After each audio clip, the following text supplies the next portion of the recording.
I mean, do you want to scale your business and you want to take it to the next level, 6 figures to 7 figures to 8 figures? That's a great way. Or do you want a lot more time? Hey, I'm back on the Indie Investor Podcast. Got Bob Lachance with me. What's going on, Bob? What's going on, man? Thanks for having me. Appreciate it. Yeah, man. Super excited for this particular show. Today, I know, Bob, you've been a real estate investor since 2004, so you got a little experience under your belt. So that's pretty awesome, man. You've done a lot of flips, over 1,500 to 2,000 flips, transactions in your career. You've done some coaching programs. So today we're really going to dive into your business, Reva Global, which I'm really excited about because it's real estate virtual assistants. And really excited about that, guys. So if you're listening, we're going to dive into really the logistics and nuts and bolts of why it's so important to have virtual assistants in your business, how it's going to save you so much time and really excel and scale your business. I'm a proponent of virtual assistants. I think we got 4 now. And Bob's been running Reva Global. How long have you had Reva Global, Bob? So I started my first VA company in 2014, and 2018 is when I spun off to Reva Global. Well, that's awesome, man. That's awesome. Well, give us a little insight. Reva Global, real estate virtual assistants. Why did you take this? Because you're flipping hundreds of deals, and you said, "Hey, I'm going to open up this Reva Global, this real estate and virtual assistants company." Why did you do that? It's kind of funny. It's because I was running a real estate education program at the time as well, and working with I don't know how many students, like tens of thousands of students over from 2007 to 2013. But there's always a common theme. Majority of the investors that were looking to either invest, work part-time, full-time, or extremely busy in a full-time real estate business. And always thinking there's got to be a product, there's got to be a service out there that can help those individuals. Search around. And then 2013, I got introduced to what a virtual assistant was. And I'm like, kind of a light bulb moment went on. And I'm like, all right, I know there's something here, because you can marry the training program that I helped create all the way into the virtual assistants and create a real estate investor virtual assistant, because it was really commonplace in the agent world back in the day. And then now, obviously, since we launched that company back in 2014, there's a lot of competitors that came out, et cetera, et cetera. So we know how that goes in the real estate space, right? Once something's hot, there's a lot of people that jump on board. That's right. No, I love it. I got introduced to virtual assistants around the same time. Well, I guess a little bit after that. Our longest one has been with us about 6 years, and just love our virtual assistants. They're part of our culture, part of our community. Let's just talk about virtual assistants helping a business, because it's funny. There's this stigma where people that are not used to working with virtual assistants always have this hesitation. So Can you kind of break us through, because again, I had a hesitation, I think you had a hesitation, like, I don't know, how does that all work? And can you break us through that a little bit? Sure. Yeah, it's funny because a lot of us, start off, we're solopreneurs, right? We typically don't have a business partner. So we're relying on ourselves to do everything all the way from marketing to acquisition to disposition to transaction coordinating, the building buyers list. I mean, you name it. We're doing social media posting, right? We're doing everything along the gamut. And when you start doing more deals, you start getting educated on different things. We realize that we need a team, right? But a lot of us, small business owners, when you hire someone, I live in Connecticut, and the cost of living here in Connecticut is very high. So if I hire somebody, especially somebody that has a college degree, it's going to cost me a lot of money to hire that person, right? So it's going to be, minimum $50,000, $60,000, $70,000 here in Connecticut. And so the virtual assistant world is very appealing to, an entrepreneur that is more of a small business owner. And as this, I mean, your business grows and grows and grows. And, you've gone through the same thing where you have to decide if you're going to hire someone stateside or you're going to hire someone virtually. I'll tell you what, COVID's been a blessing for a lot of virtual companies like mine, because if the bigger corporations follow suit and they say, hey, it's okay to work from home, now it's normal and commonplace for a lot of us to feel confident in now hiring virtually. So I think that is part of it. It was a mindset shift, Brett, and I know you and I spoke about that before, but it is a mindset shift on, working with someone virtually, because, if you think about this, if you could get 20 hours back in your day or in your week or 40 hours back in your week, how much more can we as entrepreneurs accomplish? Mm-hmm. Right? A ton. Mm-hmm. So that's kind of the thought process on that side of it. Yeah, yeah, definitely. Take us through again. Virtual assistants a lot of times are not stateside, right? They're an overseas virtual assistant. Um, so can you take us through just the differences besides just the price and kind of working with a virtual assistant overseas versus stateside, and why you would choose that, I guess. Yeah, so all my virtual assistants are the Philippines. So all of mine are all over there.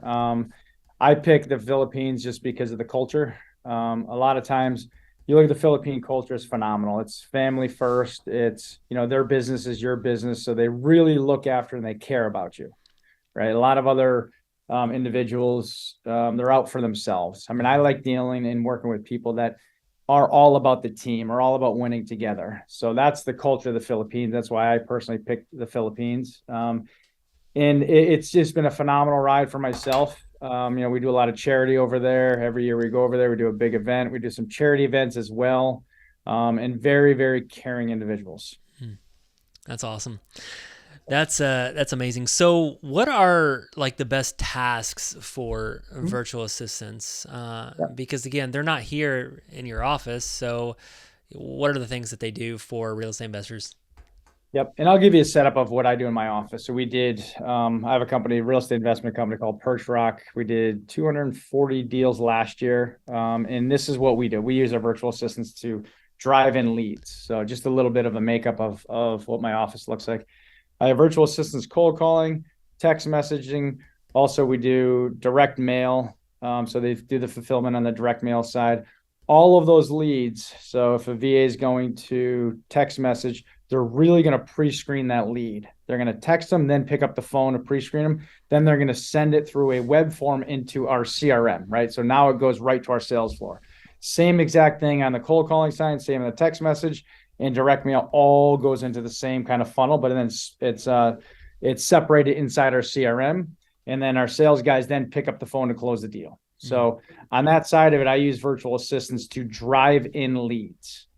I think that's really, really important because, when I first started real estate, I was door knocking literally from 10 a.m. to 3 p.m. every single day, Monday through Friday. And, back then, it's a new cold calling nowadays, right? So back then, door knocking is really now cold calling.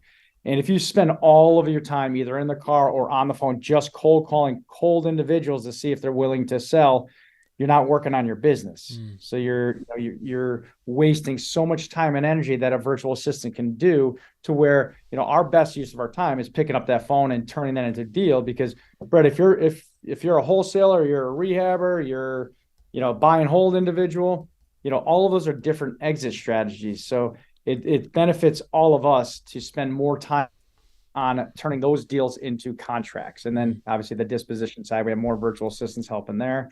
And on the transaction coordinating side as well. Yeah, no, I love that.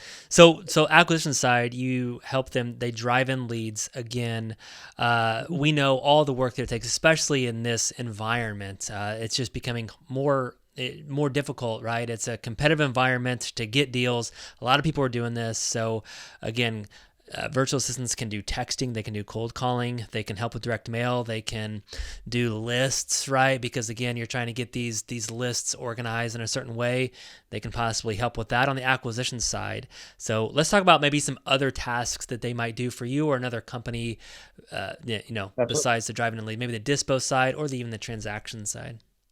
Yeah, and on right before they even get to that too, they also deal on the lead management side. So we have virtual assistants we have obviously older leads in our database. And, you look at a statistic, I don't know what the numbers are in your office, but we touch them at least 7 to 10 times before they turn into a contract. So now we have because think about this. Once a lead comes in, doesn't matter if it's direct mail, PPC, the text call, if it's not a one call close, then they go into follow-up, right? So then before you know it, if you do a lot of marketing, then leads pile up on top of each other. So we also have a virtual assistant in the lead manager role that follows up and then resets an appointment. So if it's, 3 months later, 6 months later, 9 months later, those are older leads, but we never know what happens within a household or a motivational type, right? So we have a virtual assistant that does that as well. And then once they set the appointment, then it goes back to our acquisition team.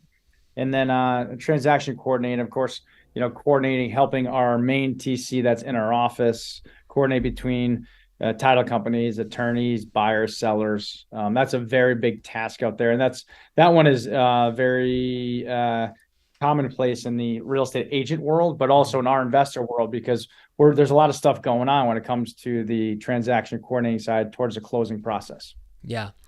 No, that's definitely true. I mean, our virtual assistants work on our transactions. Yeah, they're scheduling closings. They're looking over the title commitments.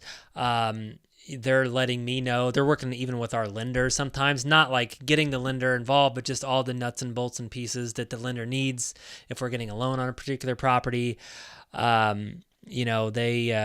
My virtual assistant even does our profits for us, right? So after we do the deal, she does the breakdown and figures out how much profit we made, and they do some of the bookkeeping stuff. So again, they can be trained on a lot of different various things. On the dispo side too, what are some of the different things they can do there?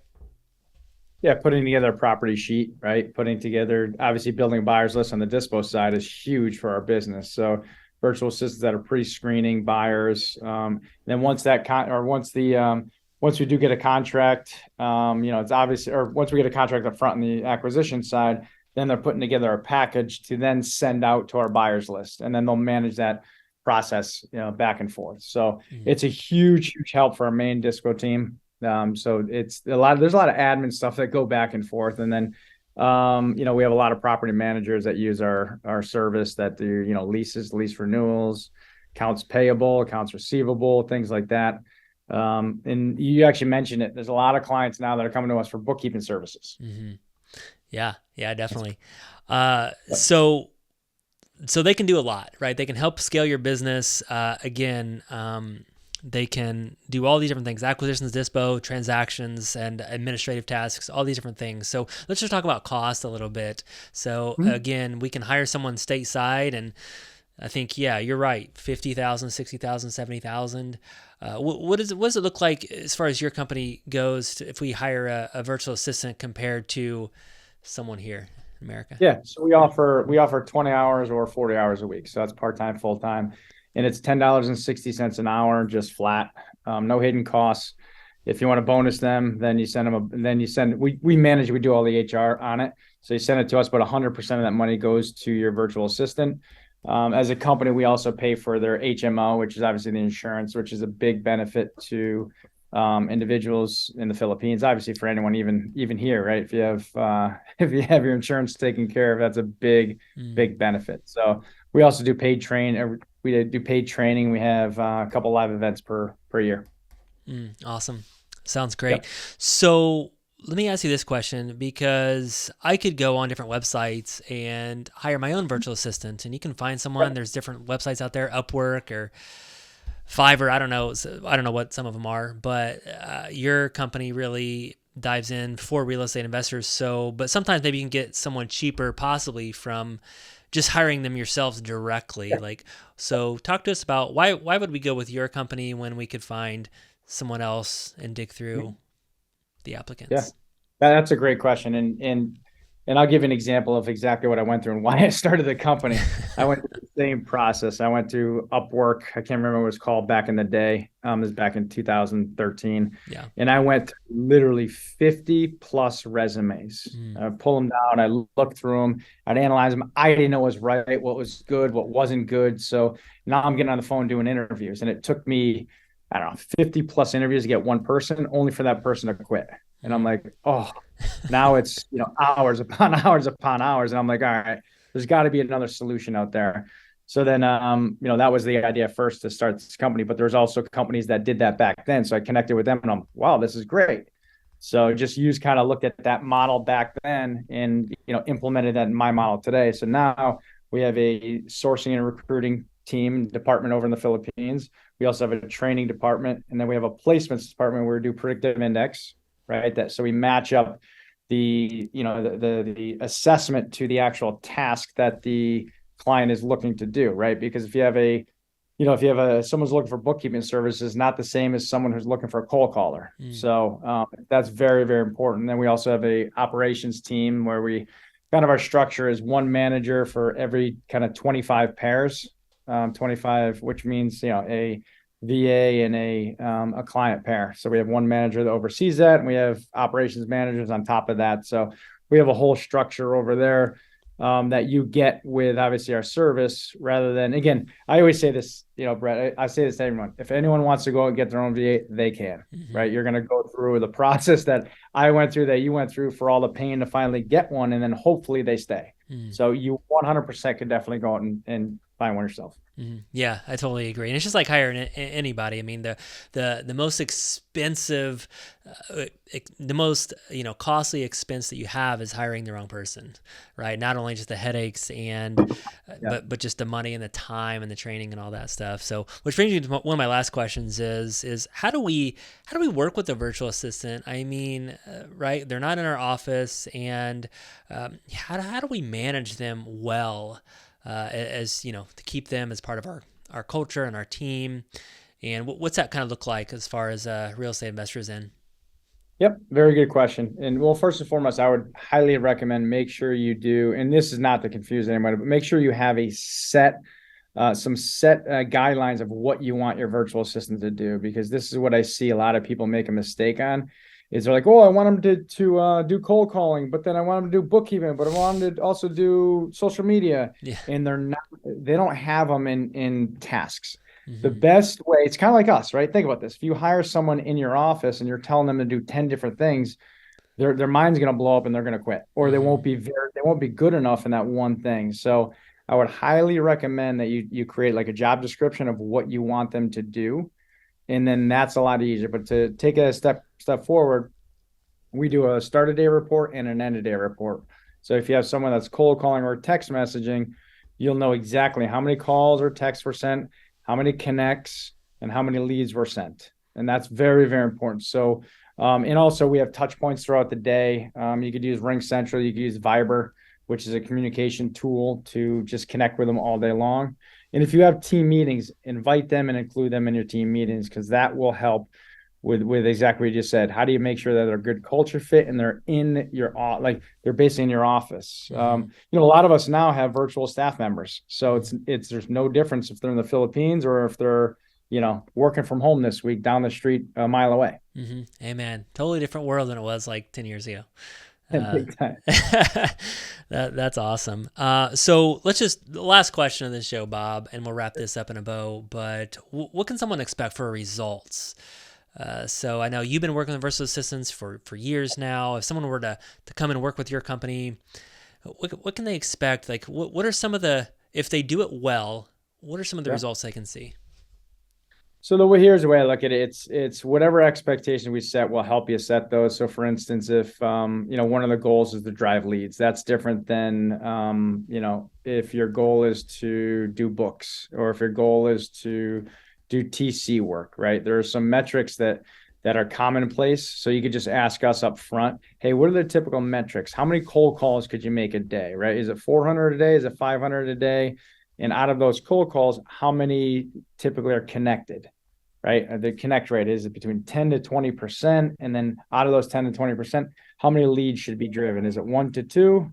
So those are the questions that we could definitely, walk through and ask, because it's a very difficult question to ask because there's so many different tasks that virtual assistants do. Yeah. I love that. It's just really what are your expectations? I mean, do you want to scale your business and do you want to take it to the next level? And go from 6 figures to 7 figures to 8 figures. That's a great way. Or do you want a lot more time? I mean, one of the things I just wanted more time in my life. I didn't want to have to do all these tasks, and I wanted them to do them in a way that didn't cost me an arm and a leg. And that's what I did. So I hire out the things that I just don't like doing. So I think it's just whatever you guys want. So again, if you are in Indianapolis, buying Indianapolis homes, listening to this podcast, it doesn't matter what business you have. Maybe you're a real estate agent, maybe you're a real estate investor, house flipper, wholesaler, property manager, title company. I've seen virtual assistants work with title companies doing some of the back end stuff on that. Whatever it is, we've talked a lot about bringing in those leads, but if you don't have a virtual assistant in your business, I think that you really should take a serious look at it. So with Reva Global, Bob, where should they go, like if they're interested in talking to you or Reva Global? Yeah, you can check out if you want to do a strategy session. One of my team members will jump on a call. Let's just go to www.revaglobal, REVA global.com. And then you can check us out on Instagram, on Facebook, LinkedIn, and send me an email if you're interested as well. My email is bob@revaglobal.com. Sounds good. We're going to put that in our show notes, guys. So make sure you guys check that out. And again, we only bring guests on this particular show that bring so much value. Bob, you've brought so much value with virtual assistants. I totally believe in virtual assistants. That's why I have 4 on my team. And we're probably going to be adding another one here fairly soon. So thank you so much for being on the Indie Investor Podcast. And we'll see you guys soon.